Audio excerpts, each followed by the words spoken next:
You call that radio? You call that radio TV? No. You call that radio TV?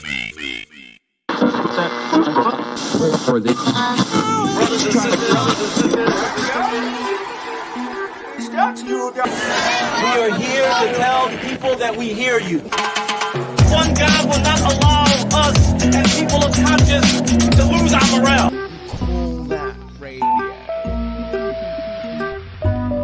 You call that radio? Tucking on my heels, and it says, bust off a ball garage. A countdown to 10 and 5, 4, 3, 2. You call that radio, radio, radio. More like a TV show, TV show, TV show. On almost every night, every night, every night. It's gonna be streaming live, streaming live, streaming live. You call that radio, radio, radio. More like a TV show, TV show, TV show. On almost every night, every night, every night. It's gonna be streaming live, streaming live, streaming live. You call that radio.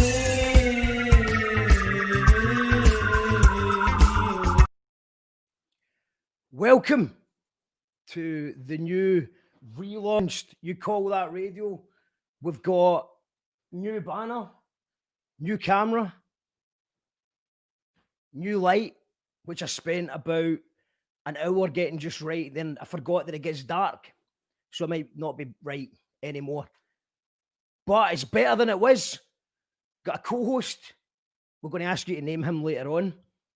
We've got... Now, this is how you know you've made it in broadcasting.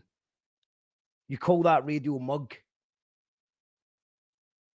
It's a bit hot. It's a bit hot. We've got a new logo. Well, it's the same logo. We just changed it a wee bit. Wait, where is it? It's not that one. So it was like this. It was like that. And now it's like this. See that one, you can see through it, and that one you can't. And what you've noticed different is instead of YCT, it's YCTR, because that's the hashtag is YCTR if you want to get involved on the Twitter. If you want to get involved on the YouTube, because you're probably watching this on Facebook right now, just fuck that off. Go to youtube.com/you call that radio and hit the subscribe button and stuff. Or, if you prefer, we're on Twitch. That's twitch.tv/you call that radio. And yeah, I hope you like the new setup. Let us know how it's looking. And if you can hear me and see me okay, let me know what the script is out there. None of this would be possible were it not for the support of the Patreons and everyone who did the GoFundMe for my birthday as well. Thank you so much. I've just got the best that I could afford. So I hope that you enjoy the show. If you do enjoy the show, there's 120 shows we've done since lockdown available on YouTube. Go and check out the previous ones. And if you want to support the show, then you can go to patreon.com/you call that radio. You know the script. We're on Twitter, we're on Insta and stuff as well. So I got an absolute legend tonight. We're coming back with a bang. We've got Rab from Glasvegas, one of the most important bands to come to Scotland in the last 10 or so years or ever. So absolutely buzzing it. He's agreed to talk to us tonight. And yeah, let's go and get him. Shout outs to thanks to Colin Syme from Colin Mustard and Dijon 5 and Gordie Duncan Jr. from the Gyro Babies for making that new intro riff thing. Thanks to Tony for doing the printing on the mugs and various other things that you're going to see very soon, maybe tonight. All right, and we've got a competition tonight. And Rab can pick the winner. So for Rockstar came from Glasgow, what name would you give them? Thin Lindsay, Bruce Springburn, Lynn Kinnan Park, all that kind of stuff. I know that a lot of you have already started commenting on the You Call That Radio. One of yous will win one of these. You can't buy these. People are already asking, how do you buy one? You can't buy one. You've just got to win one. And you can either win one by becoming a patron or answering the question correct. Also, shout outs to the Wise Goldfish for sorting out some of the software and stuff as well. And shout outs to Tim Curry for making this new intro. He said it's not finished. It looks finished to me. You call that radio? You call that radio TV? No. You call that radio TV? This is You Call That Radio. Shout outs to Tim Curry for that. That's good, isn't it? Disco Collins says, screw the sunset, exactly. Back to the new normal. Hey, looks great. So it looks like I took a week off, and then as soon as I had the day off, they brought lockdown back in. It's not a full lockdown, but it feels like that time of year, doesn't it? You can smell the banana bread. Ed the Duck, better than Ed the Duck. It's Fredo the Frog's wee brer. Welcome back, Alan. New setup, looking good, Mark. Thanks, Paul. You've never looked better. Thank you. I had an apple today for my lunch. An apple. We're getting healthy here. Lovely setup. Thank you, Angela. Looks good. Picture perfect. Thank you, Celtic. Good evening, Stuart. Better setup. Better. I thought you said better. Better. It is definitely better. Great intro. Like it. Thank you, Captain. Evening. The new setup looks amazing. Thank you, Lou. I think it's time to bring on. Everyone hit the share button. If you're enjoying the setup, a wow react would be good. Just give us a wow react. And we should all give us a round of applause to the amazing Rab Allan of Glasvegas.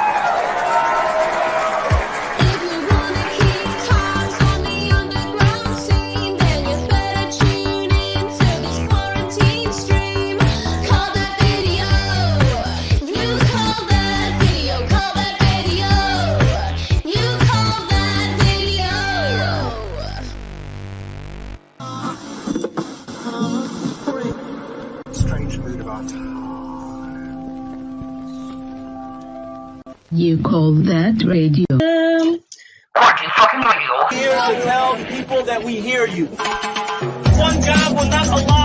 You call that radio? However you want to see it. You call that radio? However you want to say it, that's kind of part of the fun. Powered by our patrons. Brothers and sisters.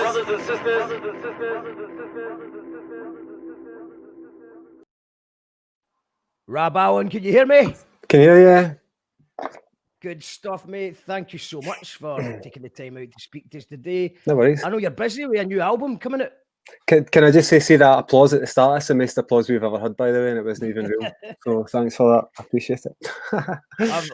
You've no, but have you? You've played to like, what is the biggest amount of people you've played to? The Teen the Park. I was watching the Teen the Park Daddy's Gone video earlier on, and that looked like some buzz. That was amazing. I think the biggest thing we've done was maybe we did Oasis at Slane Castle in Ireland. That was about 100,000. So. Wow.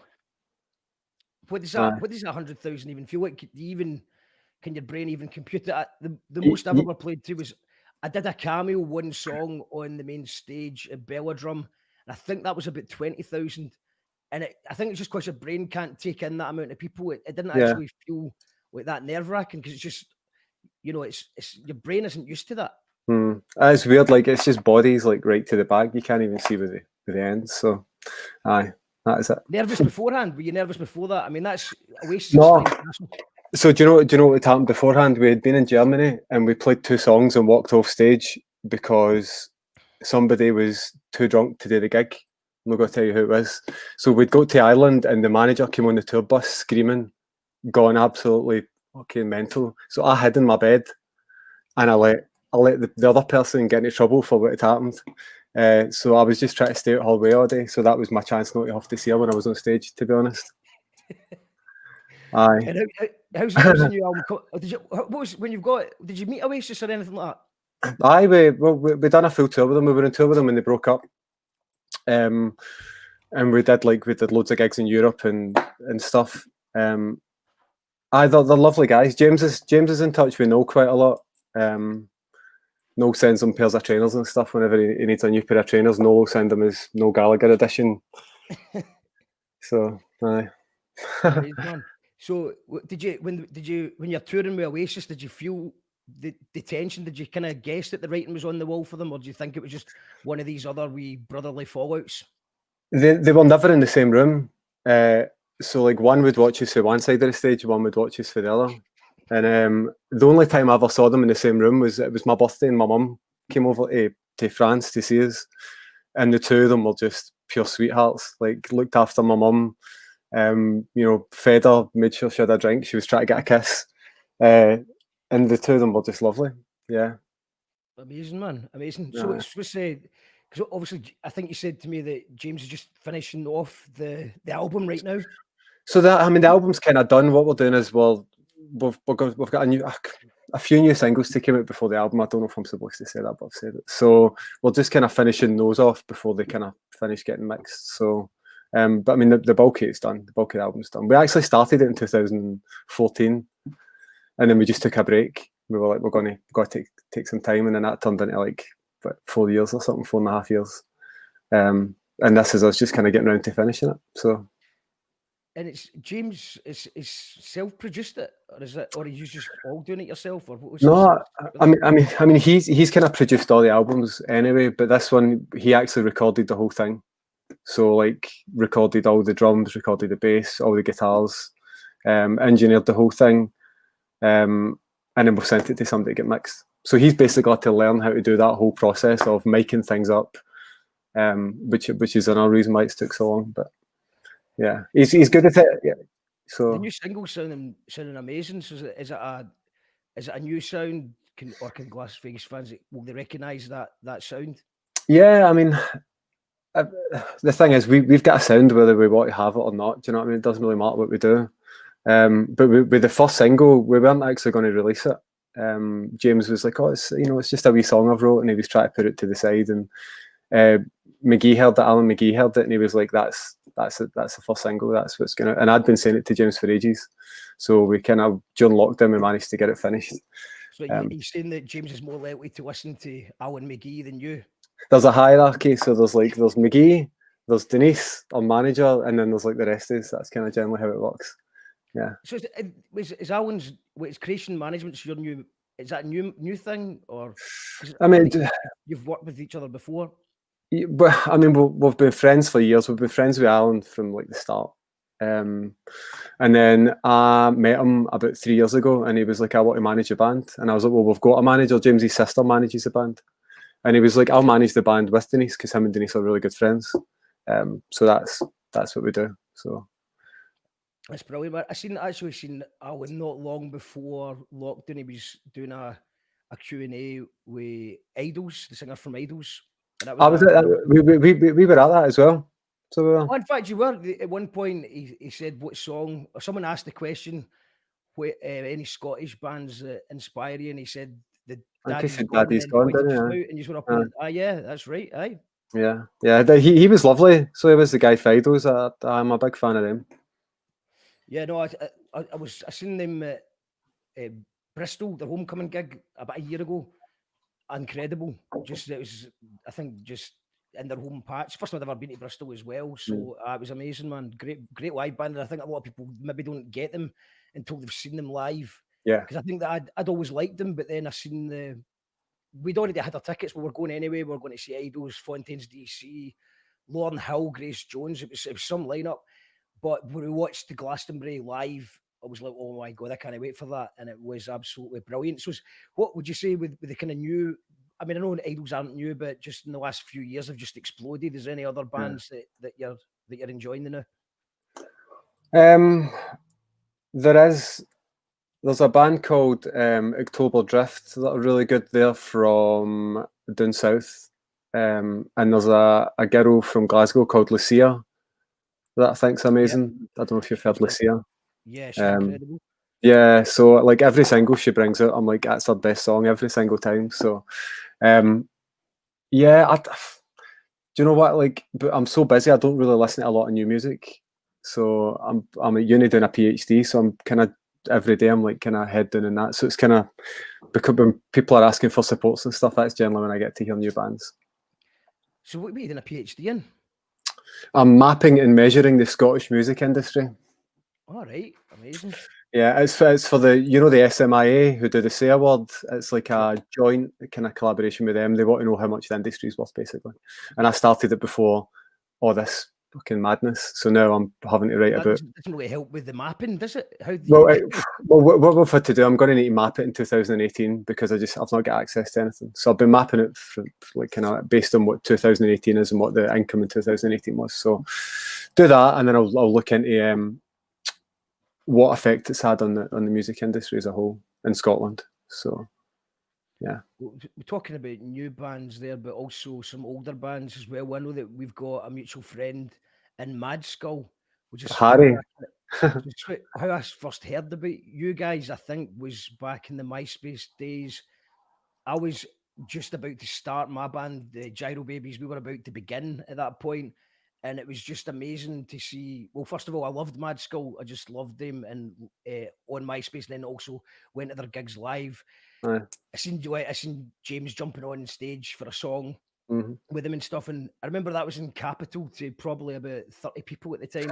So it was just amazing to see how quickly you just sort of blew up, and it was quite inspiring just for a band stand, just to see that there's actual normal guys that have they're just now touring the world. Do you know what? It's funny. Like loads of people say that, like, "Oh, you came from nowhere," and it, you know. But we'd all quit our jobs and we were all sleeping on each other's couches and mad stuff like that. I mean, what we did was we just basically toured up and down the UK. We slept in the back of a splitter van with a mattress, and the amps would be at the side, and we would just go up and down and play to 2 people in every city. And we did that for about a year. So everybody thought we just came from nowhere. But what had actually happened was we'd been kind of building that, going up and down, and then I think we signed in 2008, and we sold out a full UK tour in 2007, I think, on the back of us just doing that. So it kind of seems like we'd came from nowhere, but we just worked really, really fucking hard. Absolutely, there's no such thing as an overnight success, but it was just Exactly. to see, just to see what happened to you. It was. Oh, I did. When it boomed up, it boomed up. Yeah, It was wild, man. It was absolutely wild. yeah. What do you, when you were going in to record the debut album, what was your hopes? Were you just going with the flow, or did you think we've really got something special here? Do you know what? We didn't know what we had. I think other people thought it was special, and I knew there was a few good songs, but I didn't really know kind of the impact it was going to have, kind of more so culturally.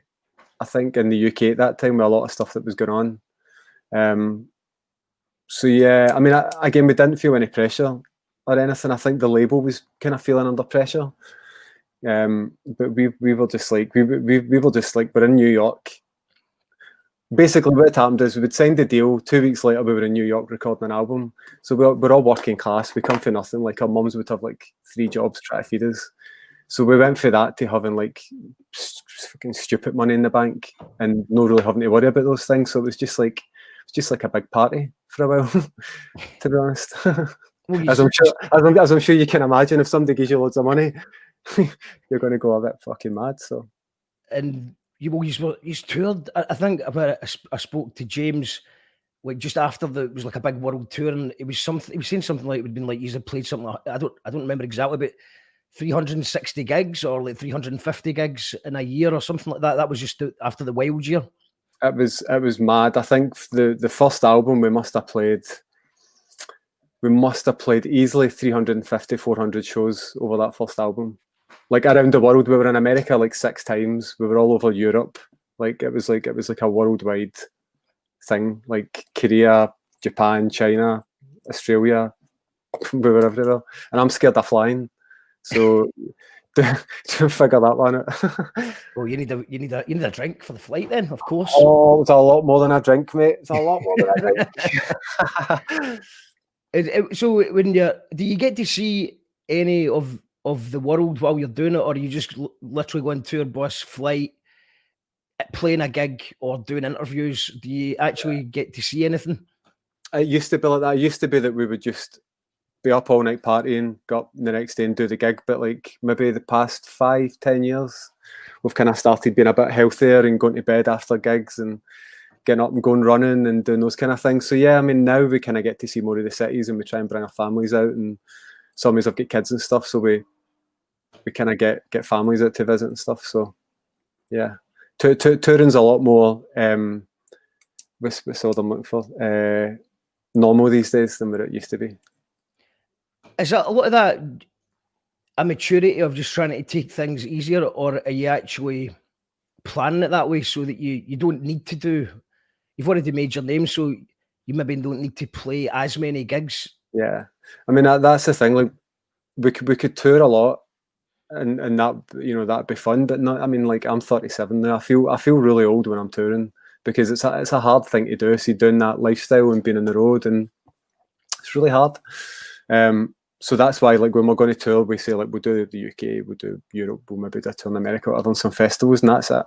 And it's great, it's really good fun doing it, but like mental health wise and stuff, it's like, it's hard graft, man. It's really hard graft. So sometimes it's good just to find that kind of equilibrium balance of go and be your best mates and have a good time, but no rip the arse at it. Absolutely, quite right. It's the right way forward. We've got Alan Robertson saying 350 to 400 shows, that's some achievement. It is. Especially when you're young and having fun with it as well. It's not easy. I know. I mean, that was the first album alone. That was probably within the space of about a year and a half. And yeah, man, it's I've got a couple of competition entries here. Pete Townhead, we've got Tom Yorkhill, Paul McCarntine. Lindsay Stewart says, am I the only one who isn't doing a PhD these days? Well done, Rab. Sounds great. The thing is, I'm daft as a brush, so don't think I'm these are like people doing PhDs are special, because they're not. So we've got a legend in the comments, Martin Windybank, who says Glasvegas are awesome. Saw them play live years ago in a church hall in Govan. Go Square Go has been glued in at my brain ever since. I think it was around 2007. Can't wait to hear the new stuff. Do you remember that gig? You know what I do actually there? Yeah. Jarvis Corkerhill. That's all right. It's not as good as the other ones. John McMustard from Colin Mustard and the Dijon 5 says, how's it going, big man? Sound advice. I saw you, John, at Morrison's a few weeks ago, but you were with your kids and I didn't want to come on and start harassing you like a big stalker fan. Chrissy Heinland. I like it. We've got enjoyed James' chat with Alan McGee in this podcast. Loved the new single. Forgot what an amazing band they are. That's nice. Mark Wiley really wants to win. You call that radio mug. Proud if you kept your curly locks. Yeah, I did. I just thought, I did plan on maybe getting, new computer, new me, new haircut. But I just decided to keep the lockdown locks going for a wee bit longer and eat an apple. So that's the new me. I mean, I didn't get a haircut now. I think I'm going to try and look good. Nicky Money, you've got a spotlight on you.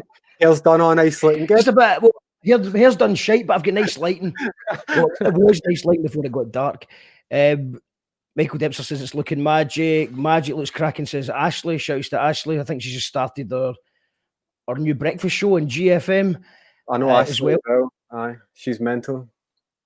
Partick Moore.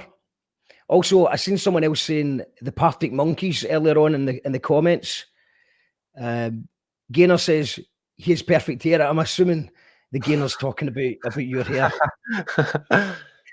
But yeah, absolutely, man. So with let's talk about the tour then. So you're just picking your battles better now. And you're just going to do a few big ones. And where is that tour going to take you?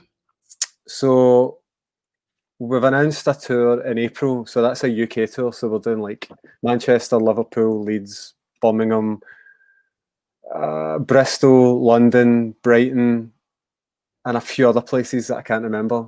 And then we've got a European tour after that, which we've not announced yet. That's getting announced soon. And then we're doing SWG3 in Glasgow at the end of May. Oh, amazing. And then I'm sure we'll have other stuff after that, but I don't get told anything these days. So when you're when you're going out touring around, is there any European city or is there any other countries outside of Europe that you just look forward to playing, any venues or cities that you're glad to see again? Do you know what I don't know why, right? But the first album, like, it had a really big impact in Sweden.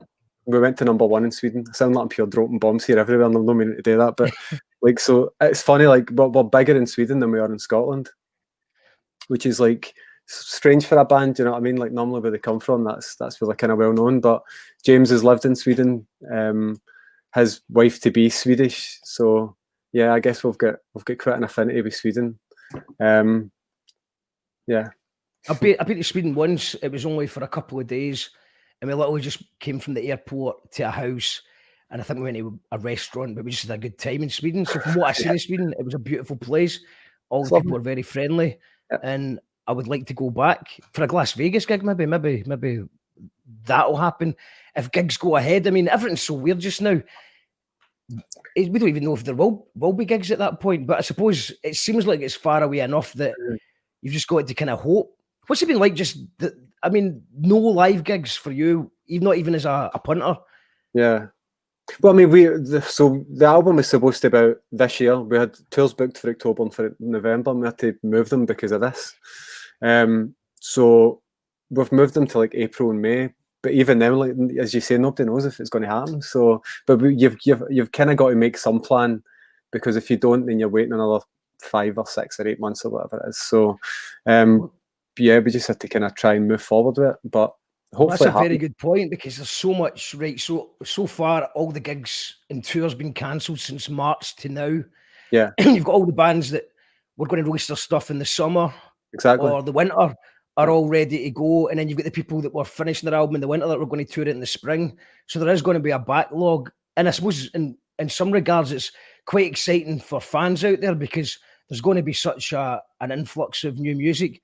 And I don't think we need to worry about there being too many gigs. I think everybody that used to sit in the house saying they couldn't be arsed going out is going to be wanting to go out once it's safe enough to do so. Yeah, I know. I can't wait, to be honest. Like, it is going to be amazing. I saw the stuff you were posting about the Facebook Live things with people not being able to stream gigs. That's a bit shit, to be honest. Like, if it's your own music, do you know what I mean? Like, I don't understand. I think that was fake. I think I shared fake news. Oh no. Well, I think I didn't. I did say that I just didn't believe that Facebook would just say you can't stream your own music. So I thought there was something wrong with it. But it seems like someone found some terms and conditions from 2018, but then new terms and conditions come out on October the 1st. So people so what they're doing is looking at the same things that were in the terms and conditions for a couple of years, and I think they just cover their arse so that if I was to play a Glasvegas song just now, that Glasvegas could sue me and not Facebook, because I think they're just trying to avoid the wrath of Sony. Yeah. So I think that's what it's about. But now it's grown legs, and now everyone's saying that you can't share anything. You can't even share a YouTube video of your own music. But I think that's fake news. I think people are just getting carried away. But to be honest, man, I tell people all the time that most of the people usually watch our show on Facebook Live, but I do encourage people, go to YouTube. You know what I mean? Go to YouTube, because YouTube have got a fairer policy of they'll maybe say that whoever owns the copyright would rather you didn't use that, so you can just trim it out or mute it. And that's the way forward. And Twitch as well, going to Twitch and YouTube, they seem to be a lot fairer than what Facebook is. And I think it's just purely down to the fact that they don't want to get sued or pay any money for PRS or whatever it is they would be going through. And they're just trying to avoid pain, which I think it's quite short-sighted of them, because the amount of DJs that are trying to do live sets on Facebook, they could really corner that market. But why not just let the DJs do it and just pay whatever's needed?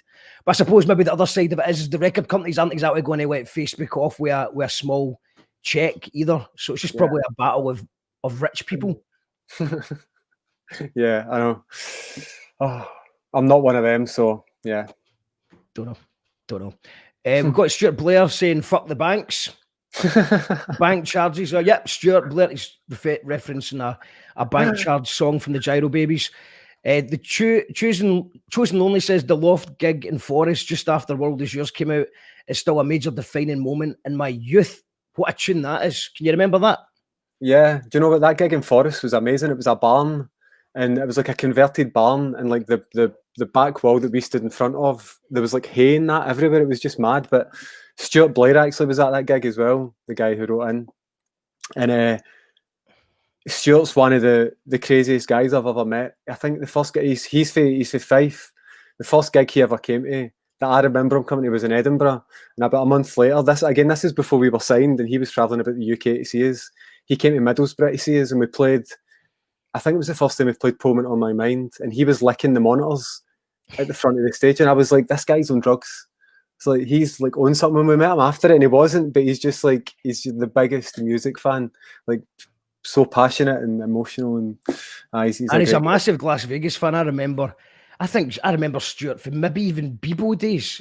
He was at Las Vegas fan. He was at my wedding last year, so he was. I love the guy. He's a special guy. He's got a beautiful soul. Shout outs to Stuart Blair. Steve Fletcher says, can't wait for the new album. Cheating Heart is amazing live. Tickets for Manchester ordered. Keep pumping out those tunes. Legend. Celtic says, I am kind of jealous of that Quiff. Have to spend a good 20-30 minutes each morning on the comb over. And Too Heavy is asking what the competition is. He's obviously arrived a bit late. Okay, so I'll read the competition at one more time. We're looking for, I don't know like the way the question was worded initially, but yeah, if rock stars came from Glasgow, rock stars do come from Glasgow. We're speaking to one right now, but just forget about the wording of the question. But you know, Bruce Springburn, Liam Gallowgate, that kind of thing. So we're looking for that, and someone's going to win. Maybe two of you, maybe three of you will win. You call that radio mug, and you can't buy these. That's the only way that you can get one of these is by winning, is by entering the competition. So let us know. Have you got any favourites so far that you think are in the lead, just so I can take a note so we don't lose any? Me? Yeah. Have you got any favourites that you've seen? I like the Liam Gallowgate one because that's where I stay. So I've got to pick that. And you're doing the jogging as well. I used to. I don't know if this is the PC term. I used to be a bit of a fatty. I used to be like quite rotund. Is that the right word? So I started running when I turned 30. I was like, right, I'm a pure loser. So I was like, I went back to uni, started running, and like I do marathons and stuff now. Brilliant stuff, man. Look after myself. How long did it take you to get into that way? It was quite quick actually. Maybe I was like I went away on tour, and it was my ex at the time. She had started running, and I came back, and I was like, she looks good. Like I'm gonna try that. So I went running, and I just absolutely loved it. It's good for the heat. That's why I do it. Keeps me in the straight and narrow. Absolutely, man. What I'm going to do is just going to play a wee tune now. So obviously, we're not going to risk a Glasvegas one just now. I might risk it a wee bit near at the end, but I just thought October Drift. Can you tell us a little bit about October Drift? So it's funny. So I came across them online. They're like really heavy sounding, kind of like Nirvana-y, grungy, but really really melodic. And it's a band for Glasgow that I know who is actually getting out with one of them. So there was like a weird link, and I didn't know she was going out with him. And it's a band called the Van Tees. Do you know the Van Tees? Yes, I know the Van Tees. They're amazing. Yeah, also, shout out to the Van Tees as well. They actually drank Bucky with Dave Grohl. That's right. Yeah, that's a claim to fame. Yeah, so it's the singer for the Van Tees, Hannah. She goes out with the singer from October Drift. So that's kind of how that. It was just weird that I liked them, and she's going out with the guy. So they're amazing. Van Tees. I remember seeing them supporting the Twistettes years ago. And you just knew that they were going to be a big band, and they've just worked really hard. Tunes are absolutely banging. We played their new single when we had Von McClellan on the show recently as well. Amazing band. So October Drift, have you got a favourite song of theirs that we can play? Have you got the album up?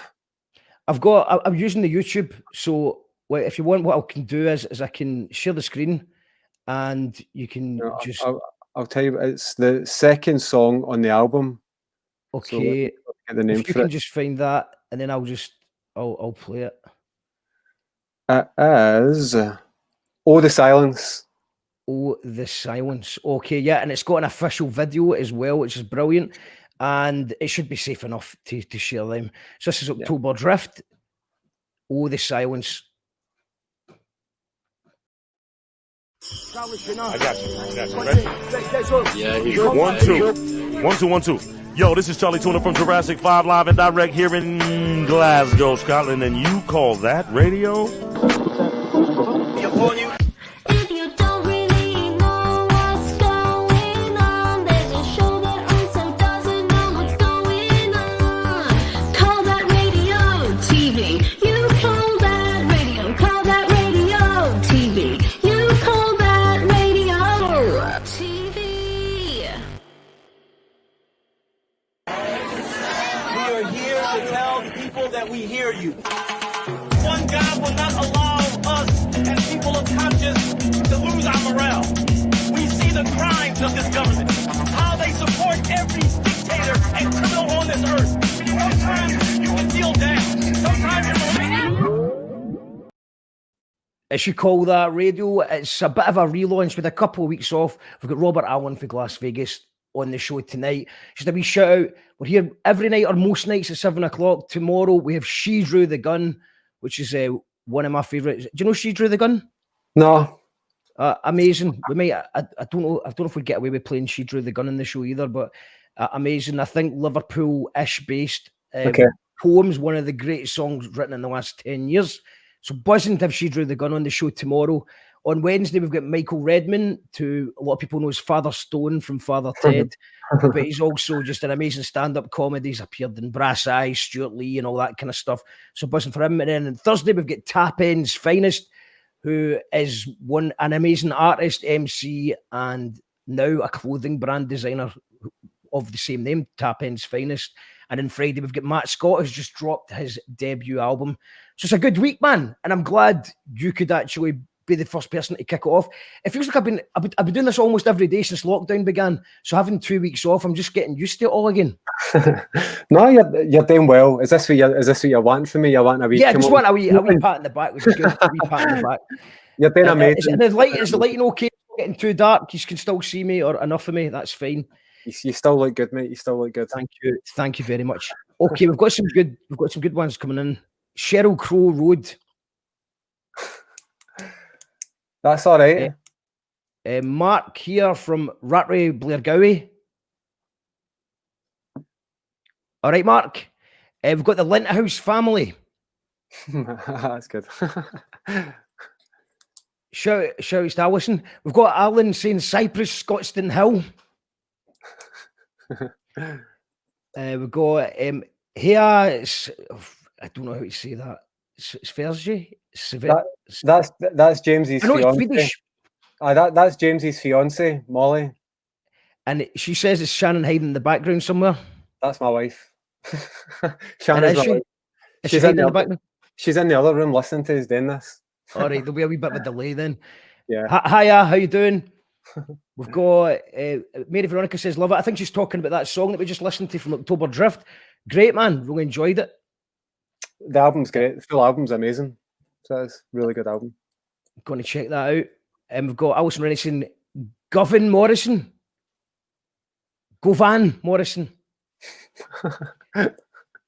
And we've got Nick saying Mount Florida, Georgia Line, Newlands, York Dolls, Hall and Oatlands, Judas Priest Hill. I like that one. The Strath Bongo Dog Duda Band, Tory Glen Amos. That's good. Weary Houston. The Judas Priest Hill one's got to be a winner. That's got to be a winner. That's winning so far. Nick's also got loads more. He's Mungo's Hi-Fi, but I mean, well, Mungo's Hi-Fi is a real thing. So we've got that's a real thing. We can't have that one. Shout outs to Mungo's Hi-Fi though, absolute legends.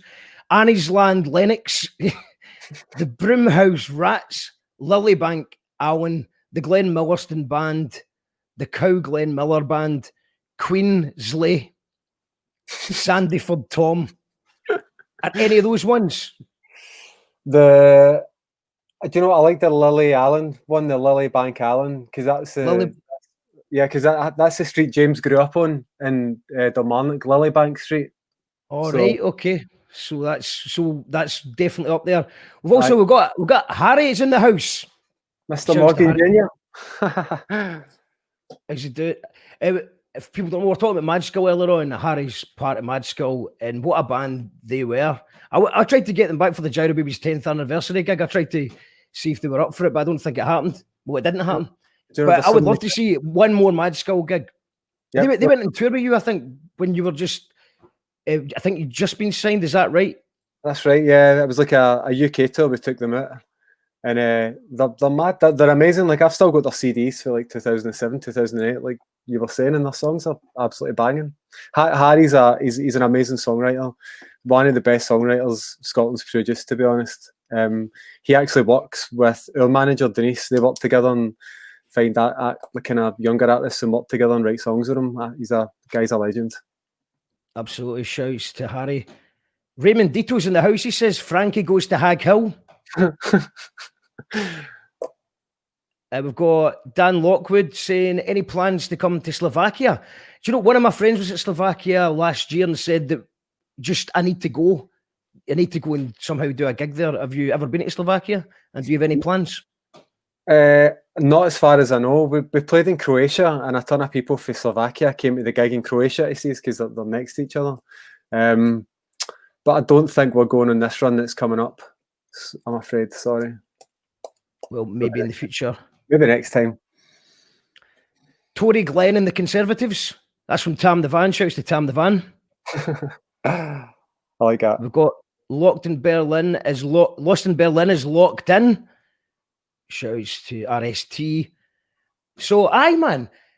One thing that I always like to talk about when I've got anyone on the show is just the general writing process. It's always quite fascinating to hear how you approach it.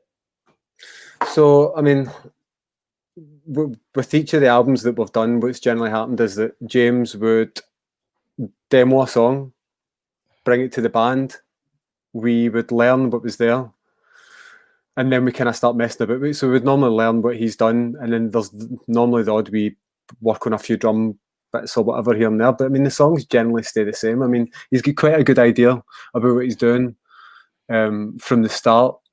So even like producing the stuff, like whenever we've made an album, he's always either produced it or co-produced it. Because I guess there's that you get songwriters, you get different kind of things, I guess, and then you get an artist who kind of sees it as the whole picture, and James sees the music as a whole picture. It's that he does all the artwork and he does everything. So it's like when he writes music, he's seen it as a whole package. And it's always been like that, to be honest, like even from way back. And this album's the same. I mean, we usually work in the studio and record a load of stuff together because we just like to have a couple of beers and have a good time and record bits down. But yeah, he's generally got quite a good idea of what he's doing in terms of parts and stuff. Like, yeah. And I seen you saying in an interview before, sensational, because that's what someone was talking about earlier on, about how someone commented saying, what if there was rock stars for Glasgow, what would they be called? They would be called the Sensational Alex Harvey Band. He's one of it's not even for Scotland, he's one of the best rock stars ever in the world. So, I mean, I guess, but Bay City Rollers, would you call them rock stars? I mean, I don't know. But someone else came up with the Sensational Alexandra Parade Band, Harvey Band. I like that. Do you know, actually, me and James knew Ted McKenna as well before he passed away, which was really sad. Ted was an absolute legend as well. Absolutely, 100%. And what anyone else just in sort of a band that you just played with on your journeys that you've just been able to enjoy watching them? Or is it sometimes if you're on the same bill as a band, is it because that's sometimes off-putting to watch a band, or is that going to hype you up before it, or is that going to how are you feeling when you're about to go on stage and there's a band on before you? Are you going to watch the support band? I mean, most of the time we pick the support bands, or else somebody will come to us and say, look, can you take this band out? So most of the time James will pick a band that he knows or he likes. So it's usually good fun being into it because it's people you know. And we're usually that disorganised that we're still getting ready and getting shivered like 5 minutes before the gig. So we don't really get a chance to see them. I wish we were more organised.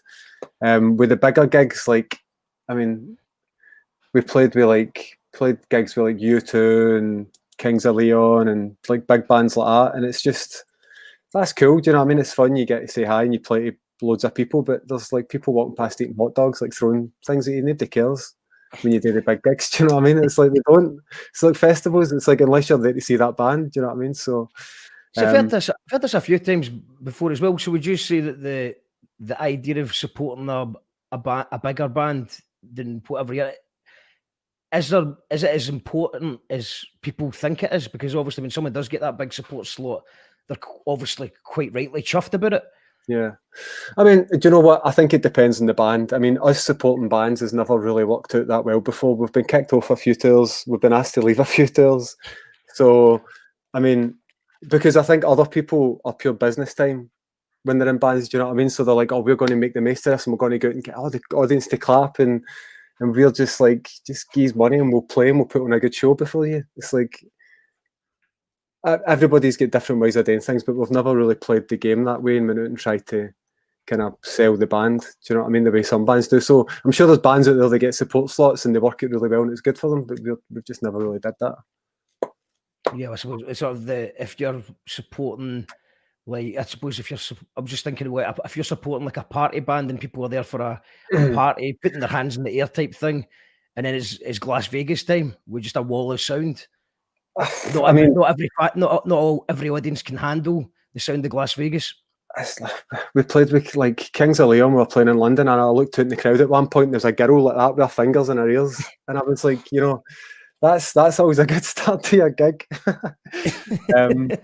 Yeah, and it's not like we're a quiet band. Like we kind of melt people's faces, so it's yeah, you either get it or you don't. How do you handle criticism and stuff like that when people don't like your band? Do you know what? There does seem to be like, it seems almost like a bit of jealousy came from Glasgow when you broke. Do you know what I think it is? I think that the band was really misunderstood in a lot of ways, and I think James was really misunderstood. And I just like, whenever I meet people and I speak to them, they're always like, do you know what? You're actually a nice guy. You're not an arsehole. And I'm like, I've never met you before. Like, why would you think I was an arsehole? And it's just these kind of preconceptions people get of people. And like James is really shy, but he's such a lovely guy. But people think because he's quiet, he's arrogant or whatever. Sometimes that's what people have said to me, and I'm just like, it's funny. He's just such a sweet guy, and I don't really know where that came from early on. Like, and I don't. There is a thing in like, I don't know if it's a West of Scotland or a Scotland in general, where it's like you shouldn't be proud of having any kind of success. Do you know what I mean? It's like if you go to Manchester, they will play bands from Manchester in the bars and be really proud of them. But I don't really think you get that as much in Scotland, which is a shame. It's like you shouldn't be like applauded for being successful. It's like that's like a dirty thing. Sometimes I feel that people feel like that. I don't know. I think so. I mean, it's even, you don't even need to be successful to get that. You know, someone playing a song in a house party and it's like, shut up and play Wonderwall. Do you know what I mean? That's the kind of vibe. It's like, and I mean, that's one of the reasons that, you know, Scotland does, or Glasgow gets that reputation as the no bullshit, because, you know, we're quite good at not letting people get ideas above their station. Yeah. And it also means that, you know, they clip people's wings before they've even learned to fly, or like you're saying with James, that they're maybe assuming that he's something that he's not. Yeah, I mean that's the thing. It was like when we spoke earlier about, you were saying it came from nowhere. When we started playing gigs in Glasgow, everybody would laugh at us because James sang in a Scottish accent, and they were like, "Oh, you sound like Proclaimers. It's, you know, nobody's going to like you." So like, cool, we'll just like go and play in other places, and everybody kind of liked it everywhere else. And then I think the only other band up to that point I'd seen singing with like a Scottish accent was Frightened Rabbit, like other than like the Proclaimers.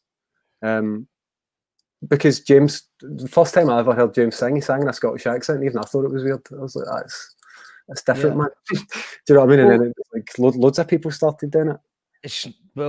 We've always sung in a Scottish accent. I remember. Do you know what I seen yous years ago? Probably 2007 as well. And yous were the same, yous in Mad Skull, and that was like the thing where it was starting to happen. And I think I saw you in stereo actually, maybe 2007, and I remember that as well. Then Yeah, I think it's just now it's actually weirder if you're not singing in a Scottish accent, and which it should be, to be honest. I mean, I'm a big believer in being true to yourself and being and real. And now there's actually people that put on really fake Scottish accents as well, but that's a different story. Actually, I heard quite an interesting thing that Roberta, I think it was Roberta Pia that said this a few years ago, that apparently there's a thing happening now in America or LA or like Texas or something like that. I'm not really sure of the details. That, you know, because of the success of Frightened Rabbit, Glasvegas and bands like that, there's people from America that are starting to adopt a kind of Scottish lilt to their accents, and that's mental and really cool as fuck. Yeah, it's funny. Like whenever we go to these places and we need to do interviews, I try and speak slowly, not to kind of make what I'm doing any less pure, but just because I know sometimes people don't understand the accent. And then Paul and James are just like, oh yeah, fucking, and I can just see the look on people's faces, like I don't know what the fuck he's saying. Yeah. So yeah, well, I've lived outside of Scotland before, and you do need to adapt. But you know, after a few beers, it's hard to go at the speed necessary for people to understand you. Yeah, exactly. We've got a few more competition entries here. Bella Houston Motorcycle Club. I like that one. I'd go and see that band. Someone start a band called Bella Houston Motorcycle Club. And also the Brian Lennoxtown Massacre. Let's just start these bands and get them on a bill. Shouts to Lou, that's some good ones there. Pollock Weller and Black Hill Grape. I like it. We got yes, the Bay City Rollers were rock stars. I had their faces on my socks. It's from Petra. Nice. Too Heavy says Partick Monkeys has been done already. Try again, Too Heavy, but it was a good one. And, you know, I think actually I sung karaoke when the Arctic Monkeys first came out, and I came out with the Partick Monkeys way back. So, and actually I sung Glasvegas at a karaoke in January as well. So there you go. You know, you've made it when you're in a karaoke. You know, have you ever done that? Have you ever sung a Glasvegas song in the karaoke? Do you know what? We were in, so we used to rehearse upstairs in the Horseshoe Bar years and years ago. And we went in one night to get a drink, and we were upstairs, and the guy doing the karaoke, his name's Raymond, don't know if he's still there, he started singing Daddy's Gone. He was trying to get James up, and James was just like, not doing it, man, not happening. Yeah, he's obviously just got, James doesn't want to do that. No, he's just like attract attention. He's probably just trying to have a quiet pint. Like I said, it's hard to get him to sing some things anyway because he's so shy. So try to get him up at karaoke, it's never going to happen. We've got Hugh and Christen. That's a good one. We've got Nick saying exactly the same attitude in Scottish schools if you're achieving. Colette says, well said, babes. All cunts think we're idiots. That's no areas. Shame on them. Shame on them indeed, Colette. Celtic, fuck the cringe, embrace the accent. Absolutely. You've just got to embrace. And that, by the way, I'm not saying that everyone should have I know there's a lot of people that don't have a strong accent, so they should just be themselves. I'm just, don't put on a fake accent, but just, be yourself. It's going to be people will tell. We'll get Tunnel Mental's tuned in. Hello, Tunnel Mental. Mark Riley says, talking of Manchester, what did Robert think when the band James covered Daddy's Gone? I didn't know that happened. That must have been a great compliment. What was that like? Do you know what? Like I knew that the band James liked Glasvegas, and then they did a BBC session. The key sessions. They did that, and they covered Daddy's Gone, and I was just like, this is like bizarre, absolutely fucking mental. Because I think James are one of the best bands in the world. To be honest, like, they'll just get so many hits. So that was just an absolute honour. Yeah, absolutely, man. And I remember I went Wizard Festival, I think it was, and it was pissing the rain. It was quite a weird atmosphere. It was a strange festival. It was just really bad weather. It wasn't really working out that well for whoever was on the stage before. I don't know who it was. I don't remember. Maybe I didn't see. But all I know is that Tim Booth came on there and just sort of captivated the entire audience and led a big sing-along. Just an amazing stage presence. And like you said, man, I mean, people that might not think that they like James or they don't know much James, but it's just hit after hit. Yeah, exactly. I know. And do you know what? See, captivated, that's the word I would use. I seen him maybe 2 years ago in the Hydro, and I was just like blown away. And they played Sit Down, and I was just, the whole place just fucking, that it was like that kind of electric feeling in the air. Like, just, it was just magic. Absolute magic. That's not easy to do at the Hydro and stuff like that. I mean, what's your opinion on that when you're going to, because obviously you've played some of the biggest venues about, and then you go back to a smaller venue. I was watching the stripped down thing you did as well. Where was that? It was in a church somewhere? So that was a few years ago. We did, when the third album came out, we did like a live DVD of all the songs stripped in, and that was just like a cool wee thing. But last year, me and James did like an acoustic tour of the UK, just me and him. Do you know what it was? It was just a kind of way to go out and play some gigs and try out some new songs, because we were doing new songs and we hadn't really told anybody yet. And that was phenomenal, to be honest. I think if you can get the point across when you're doing kind of like acoustic gigs and there's just two E's, that's because some of the songs are quite delicate. I think when you strip everything away, we really got to the bottom of some of the sentiments in the songs and what James was kind of trying to say. That was really good. And the church thing was kind of what started that off, actually. Kind of gave us the idea to do that. So when you're playing like a big venue, do you sometimes feel that loses the atmosphere? Well, I'm just thinking of myself. I've ever played any of these sort of bigger venues. But sometimes I've watched bands, or some bands that can do it. Like I'm saying, I'm sure James can, and I'm sure other bands can. But do you feel like you're still, can you still create that atmosphere in the bigger venues? I think the thing with our band is that obviously there's different reasons why people go to gigs. You get people that go to gigs because they want to jump about and it's a party, and you get people that go to gigs because they absolutely love the album and they listen to every word and it means something to them. And we seem to have the fans where they come to the gig and they kind of hang on every single word that James says and they watch every little thing that he does, and it's like, because he puts 110% into the gigs and he gives everything, they kind of believe that because it's real. Do you know what I mean? So I think that comes across whether it's a small venue or a big venue. And I mean, see, as long as we have a good time at a gig, that sounds really selfish, but see, when I go on stage, I have a great fucking time every night. So I hope that because I've had a good time, that translates to people coming to the gig and they have a good time. It's like, I feel so blessed that anybody would come to the gig. So, you know. Well, I mean, I think suppose with Glasvegas, the lyrics are phenomenal lyrics, and he's bearing his soul. Yeah. You know, and which is very unusual for, like, especially a working class band to come out and just, talk about, everything. So that will translate through to the audience because you can feel the passion in his voice. Yeah, I know. And do you know what's funny? Like, lyrics are not really something I've ever been into. I like a melody and a tune and that kind of thing. But like, James didn't want to put Daddy's Gone out as like the first single, and he was always quite like shy with his songs and, no wanting to put things out that were maybe too sensitive and stuff. And we were just like, shut up, James. That's good. So that's kind of how it was. I mean, it must be quite an emotional. I suppose when you're shouting all those lyrics, it must be an actual emotional experience, a roller coaster of joy and sadness as well at times. See, when we toured that first album, we had to it was worse for James because he had to do that every night. And the thing is that some people can go on stage and switch it on and come off stage and they're done. Like, James would come off stage and he would just collapse into a heap, physically, he would just fall on the couch and he'd have to sleep because he had nothing else to give. And that's still the same just now, but back then, tied in with doing all the gigs, like I said, and everything else, it was exhausting. So the thing I was saying about doing your exercise and eating healthy and doing that's what kind of gives you the ability to be able to do that every night and look after yourself. Or else people know you're faking it. And that's not what we do. We don't fake it, whether people like us or hate us. That's something that I'd defend, that we never just turn up and turn it on. Got a comment from Mary Phelps. I lived down outside London for 13 years, had to slow down my accent. Well, you're Fife. Of course you did, Mary. I had to slow down my accent when I phoned home. My dad used to say I was talking posh in.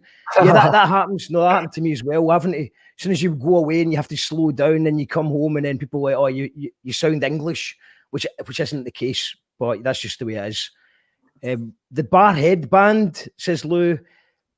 Manswood Street Preachers, says Alan. Lemmy Hendrix is too heavy. The Parkhead Pumpkins. Ian Drury and the Hill Heads. And we've got Laurie who says, haha, sorry, I'm American. And seeing the subtitles on here is cracking me up. I understand you boys. Yeah, the subtitles there is no algorithm that can quite handle the Scottish accent yet. And Laurie, can I just say Laurie's Yep. amazing, by the way. Laurie's from Chicago. I seem to know like all her fans, but I like to make sure I know everybody. She's from Chicago and she flies over to like the UK and we'll do the full UK tour or come and do the full European tour. And she's much more dedicated to the things than what I would ever be. So thanks, Laurie. shouts to Laurie, that's amazing. She's incredible. Petra, oh, it's a big one. I bought the Glasvegas CD on the strength of Daddy's Gone. Then I lent it to my brother's pal. And it was one of those scenarios when it came back with just the DVD part. I tried to get it back and eventually gave up. Great album, and I don't buy CDs often. Awesome. Well, thank you. Mark Bowling, says Angela. I think, is that Mark Bowling? Oh, instead of Rowan, Mark. Yeah, Mark Bowling. Anderston, Lake and Palmer. Cran Hill, Clearwater Revival. I like that. There's lots. Do you know what we'll do? What we'll do, Robert, is we'll play a tune from Lucia and give you a chance to have a wee look in the comments. Okay. And maybe pick out maybe your top 2 or 3. Okay. Because I think there's too many good ones. There's too many, so we're going to give away. This is for the first ever You Call That Radio mug. Have you got a favourite tune of Lucia's? I like Let Go. Is that okay? It's not the most upbeat song, but That's all right. No, man. That's whatever. Got it here. This is one of my favourite songs in the world just now. I think they're mad good. Yep. Mad good. Okay, and it's if you don't know, it's time to get to know because they're about to hit it big time. Yeah.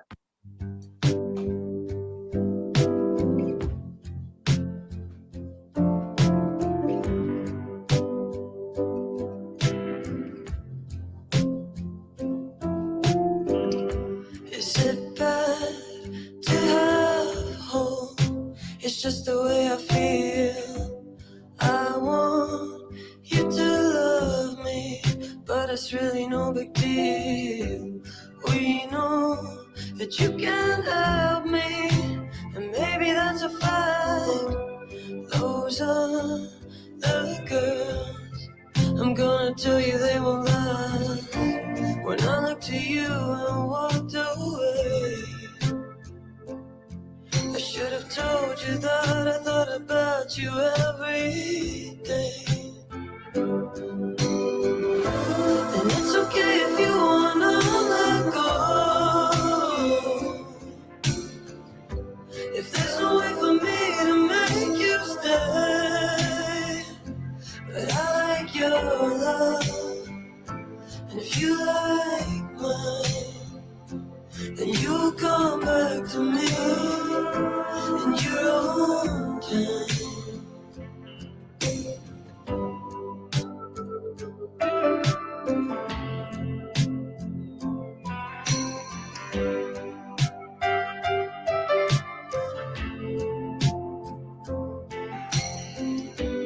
At night, I'm wild.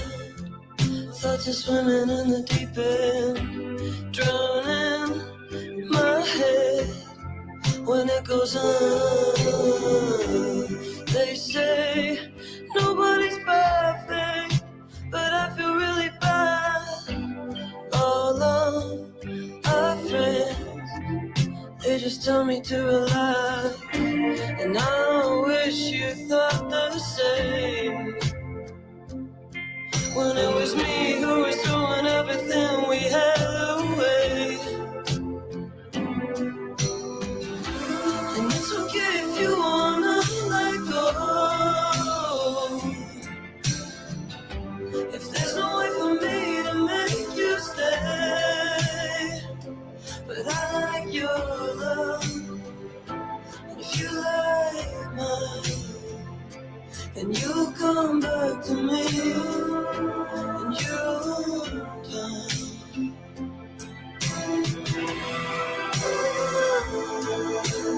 Wasting my whole world around you. Ease my mind, ease my mind. Give me something better to do. I'll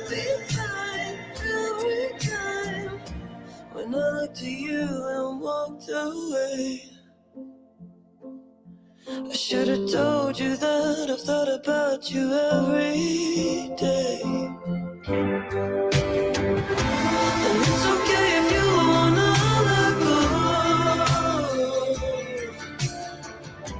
If there's no way for me to make you stay, but I like your love. And if you like mine, then you'll come back to me in your own time. And it's okay if you wanna let go. There's no way for me to make you stay. And I like your love. And if you like mine, and you'll come back to me in your own time.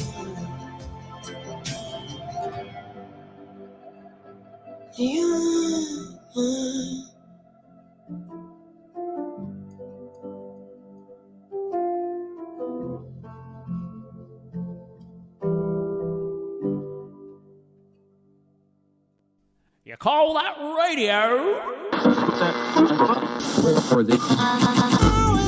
Call out radio. Goodbye to the people who hated on me. Right, and then I see the disinfectant that knocks it out in a minute. That's mad, isn't it? Is this a Netflix thing? It's actually a podcast. What the fuck's a podcast? You know, it's kind of like a radio show. Call that radio. Yeah. And is there a way you can do something like that? I couldn't help it. By injection inside Yeah, I think so, because I think just paint in general, because I think like my poem is in my painting. No, cut.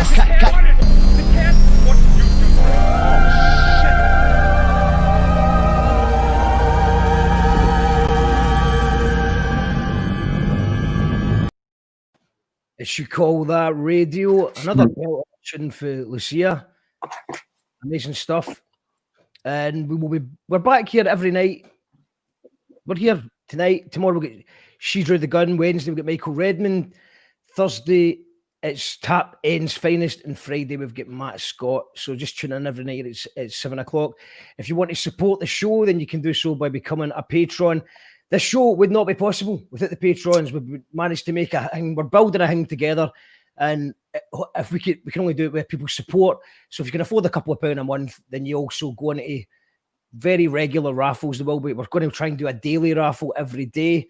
So, and you unlock benefits as well by becoming a patron. But if you just want to enjoy the show, you can do that as well. It's time to see who's won, Robert. It's a tough. I've put you on the spot here.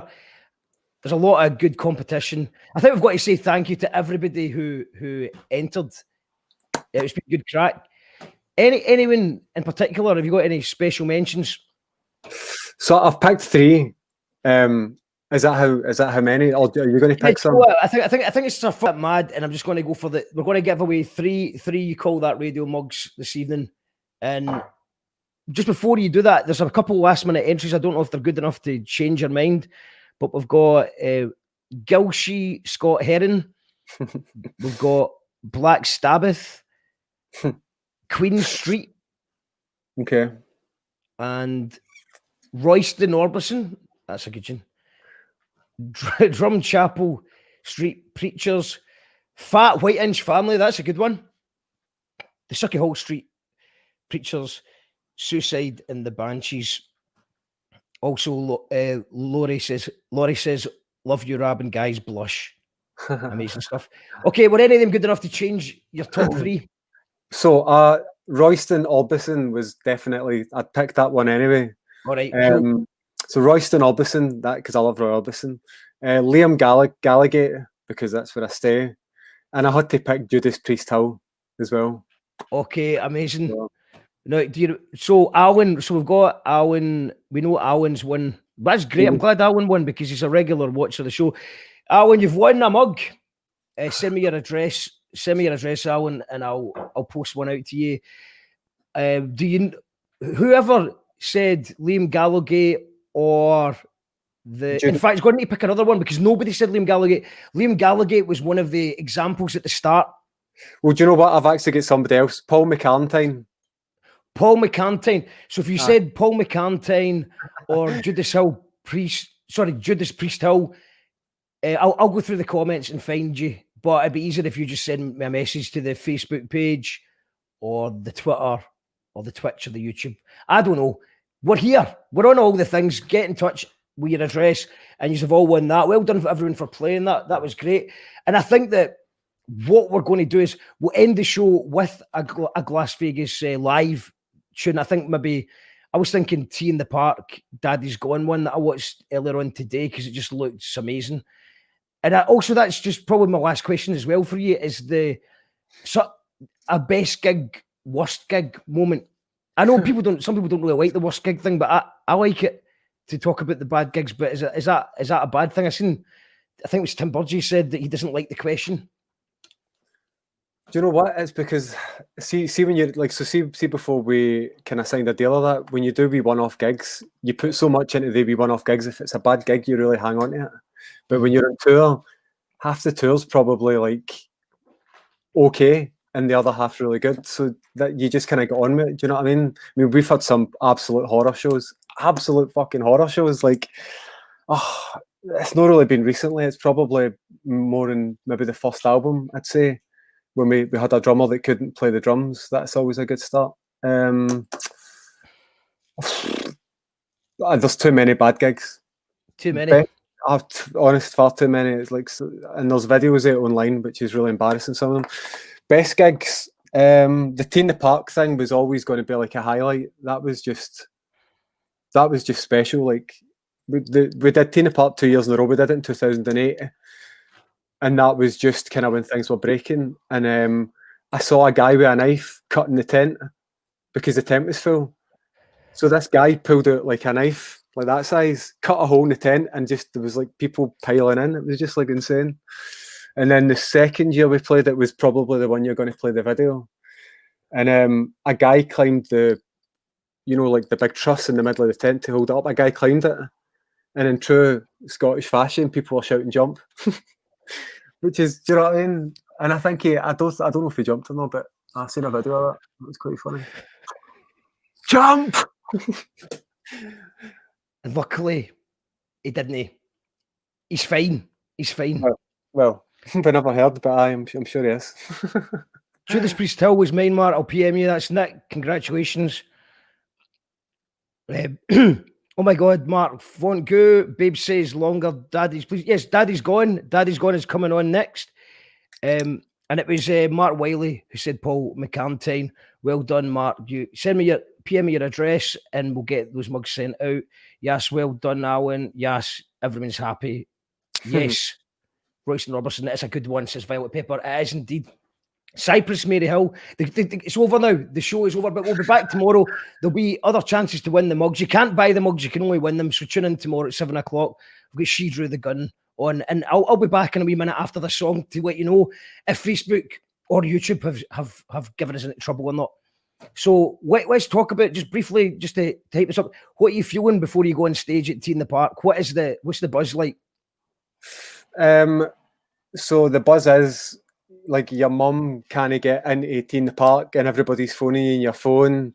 That's generally how these big things work. It's just people phoning you, annoying you, saying, "Going to get me into the gig," or "I've been flung out the gig, going to get me back into the gig," or do you know what I mean? It's usually that kind of thing. It's like the only time that you actually get peace and quiet, even at the lower level of this stuff. It's always like a sign of a good gig. You know that it's going to be busy when you start getting everyone asking for guest lists on the day of the gig. Yeah, and then like you said, people trying to get in, the bouncers knocked them back, so you've got to deal with that. Then after the gig, everybody wants to know where the after party is as well. So really that hour that you're on stage is really the only time that you can actually just get peace and quiet. Do you know what? That's exactly what James says. See, the Glasgow gigs, they're stressful because it's a family thing and all that. And see, that hour and a half on stage, that's the best hour and a half because you've got peace, to be honest. Aye. I mean, the Glasgow gigs are the best. I mean, I don't mind saying that. And because we're comfy, Scotland as well. Like, you ask anybody, it's just the best place to play. So let's go. Thank you so much, man. When's the album out? The album is out April next year, and I'm pretty sure there'll be a couple of more singles before that, but I just don't know the specific dates yet. No worries. And the tours straight after that, May, June. Hopefully that's going to be a celebration post-lockdown. We can all just have fun again, and we can have big gigs again. So that'll be a good one. I'll hopefully see you at the SWG3 one, or maybe even Sweden, because Sweden sounds good. Okay, this is Tea in the Park. Daddy's gone. Thank you very much, mate. Thank you.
Rab Allan.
Brothers and sisters,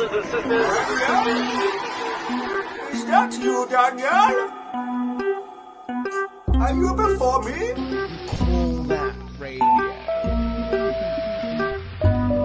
You call that radio.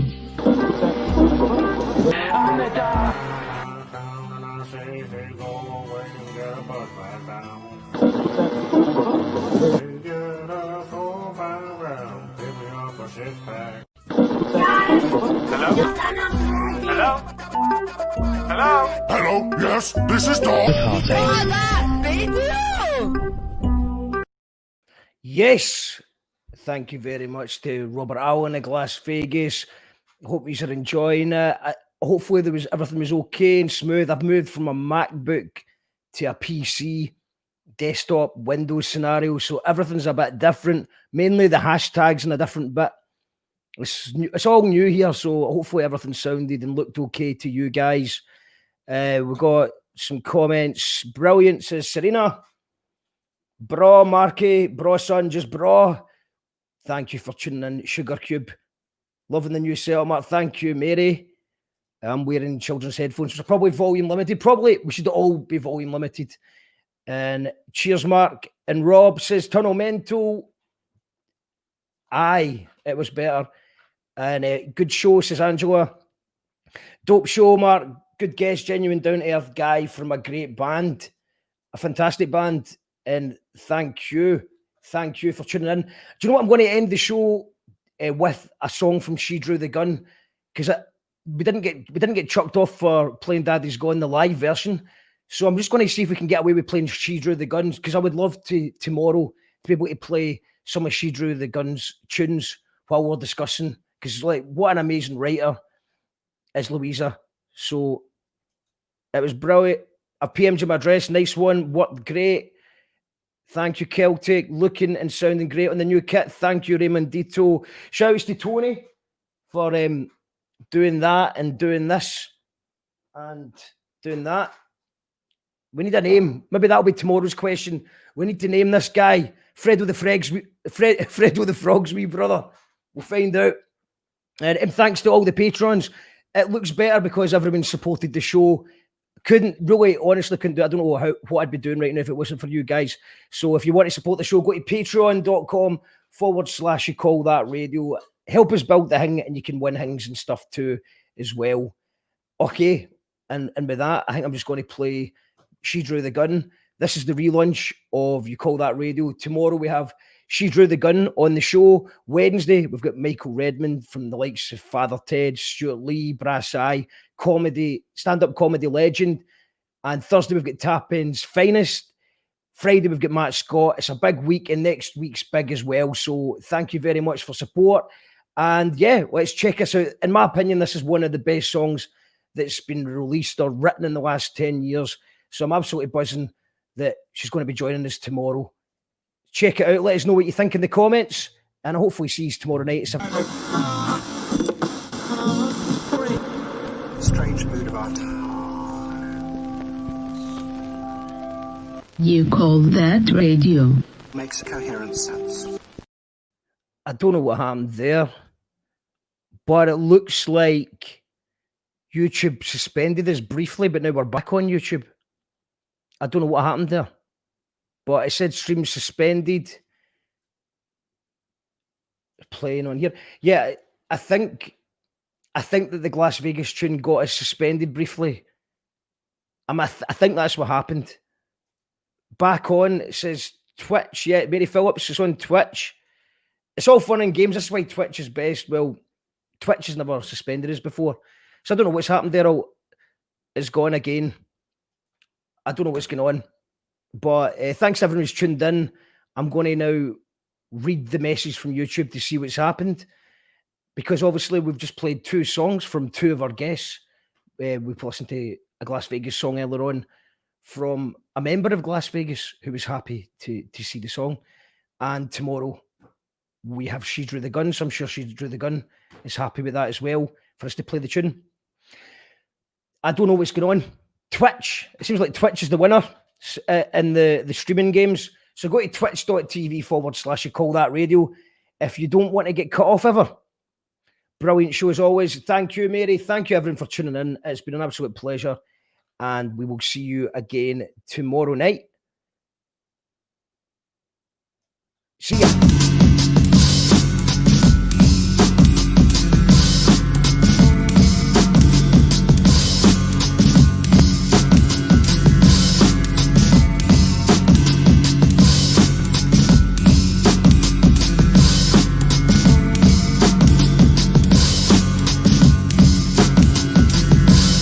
How do we educate our children to take their place in the economies of the 21st century? How do we do that, given that we can't anticipate what the economy will look like at the end of next week? Every country on earth is trying to figure out how do we educate our children so they have a sense of cultural identity and so that we can pass on the cultural genes of our communities while being part of the process of globalization. How do we square that circle?